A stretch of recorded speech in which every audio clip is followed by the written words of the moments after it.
കാഞ്ഞിരപ്പള്ളി രൂപതയുടെ നേതൃത്വത്തിൽ ഭിന്നശേഷിക്കാരായ കുട്ടികൾക്ക് വേണ്ടി പൊൻകുന്നത്തിനടുത്ത് ചെങ്കൽ എന്ന സ്ഥലത്ത് പ്രവർത്തിക്കുന്ന ഒരു പ്രസ്ഥാനമാണ് ഏഞ്ചൽസ് വില്ലേജ്. അവിടെയുള്ള ഭിന്നശേഷിക്കാരായ കുട്ടികളും അവരുടെ മാതാപിതാക്കളും ചേർന്ന് നടത്തുന്ന ഒരു ഷോപ്പ് ഈയിടെ ഇവിടെ ആരംഭിക്കുകയുണ്ടായി. ഏഞ്ചൽ ഷോപ്പ് അഥവാ മാലാഹമാരുടെ കട എന്നാണ് ഇത് അറിയപ്പെടുന്നത്. ഈ പരിസരത്തുള്ള നാട്ടുകാർക്കും KK റോഡിലൂടെ യാത്ര ചെയ്യുന്നവർക്കും കുമളി, തേക്കടി, കുമരകം എന്നീ ടൂറിസ്റ്റ് കേന്ദ്രങ്ങളിലേക്ക് പോകുന്ന ടൂറിസ്റ്റുകൾക്കും ഏറെ ഉപകാരപ്രദമായി തീർന്ന ഈ കടയിൽ ചായ, കാപ്പി, ജ്യൂസ്, ഷേക്ക്, ലഘുഭക്ഷണങ്ങൾ എന്നിവയ്ക്ക് പുറമെ ബേക്കറി സാധനങ്ങളും ഓർഗാനിക് സ്പൈസസ്, കരകൗശല വസ്തുക്കൾ, ഗിഫ്റ്റ് ഐറ്റംസ്, നിത്യോപയോഗ സാധനങ്ങളും ലഭ്യമാണ്. കൂടാതെ ടൂറിസ്റ്റ് ബസ് ഉൾപ്പെടെ അനേകം വാഹനങ്ങൾക്കുള്ള പാർക്കിംഗ് സൗകര്യവും ടോയ്ലറ്റ് സൗകര്യങ്ങളും ഇവിടെയുണ്ട്. വിശാലമായ 8 ഏക്കർ സ്ഥലത്ത് കുട്ടികൾക്കുള്ള പാർക്കും കളിസ്ഥലവും ക്രമീകരിച്ചിട്ടുണ്ട്.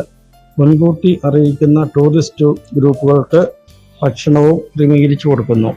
ഈ ക്രിസ്മസിന് തൊട്ട് മുൻപ് ആരംഭിച്ച ഏഞ്ചൽ ഷോപ്പിലേക്ക് അനേകം യാത്രക്കാരും ടൂറിസ്റ്റുകളും വിദേശ സഞ്ചാരികളും ഓരോ ദിവസവും എത്തുന്നു.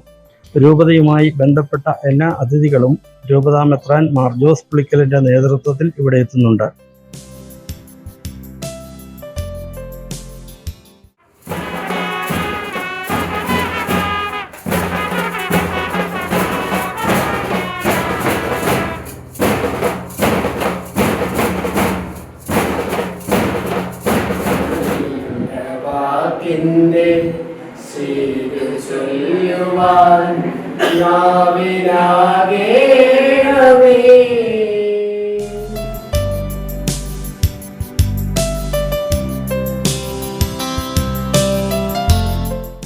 ഏഞ്ചൽ ഷോപ്പിലേക്ക് വരുന്ന എല്ലാ അതിഥികളെയും സ്നേഹ ആദരവോടെ സ്വീകരിക്കുന്നതും അവർക്ക് വേണ്ട സർവീസ് നൽകുന്നതും ഭിന്നശേഷിക്കാരായ മുതിർന്ന കുട്ടികളാണ്.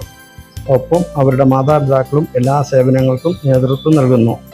ഇങ്ങനെയൊരു ഭിന്നശേഷി സംരംഭം കേരളത്തിലോ മറ്റ് സംസ്ഥാനങ്ങളിലോ ഉള്ളതായി അറിയില്ല എന്ന് ബിഷപ്പ് മാർ ജോസ് പുളിക്കലും മാർ മാത്യു അറക്കലും പറഞ്ഞു.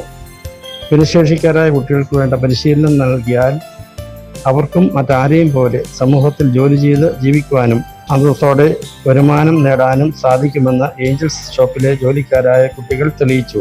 അതുതന്നെയാണ് ഏഞ്ചൽ ഷോപ്പിൻ്റെയും ഏഞ്ചൽസ് വില്ലേജിൻ്റെയും ലക്ഷ്യമെന്ന് ഡയറക്ടർ ഫാദർ റോയ് മാത്യു വടക്കൽ അഭിമാനത്തോടെ പറയുന്നു.